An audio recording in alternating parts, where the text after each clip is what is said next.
Бишкекте жол тескөөчүлөрдөн качкан унаа жол кырсыгына кабылып, ичиндеги 5 кишинин 3-өө ошол жерден жан берди. Ооруканага 2003 жана 2005 жылы туулган жарандар жеткирилген. Социалдык тармактарда кырсык болгон жерде тартылган видео тарады. Видеого лайк басып, подписаться деген кнопканы басып, жанындагы коңгуроочону баса кетиңиздер. Акыркы жаңылыктар сиздер менен.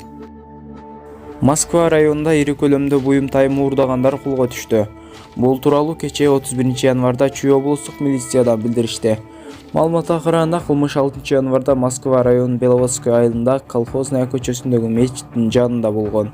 Жабырлануучунун айтымында ал мечиттин жанына унаасын токтотуп, жума намазга кирип кеткен. Айыл тургуну намаз окуп жатканда унаасынан 400 000 сом уурдалган. Дагы бир арыздануучунун да телефонун унаасынан тоноп кетишкен. Бул эки факт тең милицияга катталган. Эмнен кылмыш иликтөө башкы башкармалыгы менен жергиликтүү милиция кызматкерлеринин аракети менен кылмышка шектүү кармалды. Ал мурда бир нече жолу соттолгон 1991 жылы туулган жаран болуп чыккан. Ал убактылуу кармоочу жайга кармалды. Учурда тергөө иштери жүрүп жатат.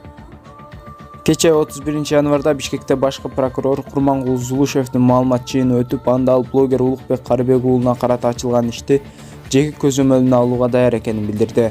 Маалымат жыйында Улукбек Карыбек уулу башкы прокурорго суроо узатып, маек алуу, айрым мыйзам бузуу фактылары боюнча маалымат берүү үчүн кабыл алуусун өтүнгөн.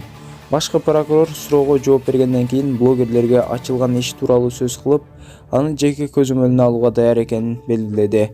Эгер сизге козголгон кылмыш боюнча нааразычылык болсо 4-күндөрү келиңиз. Кабыл алып, жеке көзөмөлүмө алып карап берем. Эгерде сиздин аракетиңиздерде кылмыштын белгилери болсо, жалпы жарандар катары жоопко тартыласыз.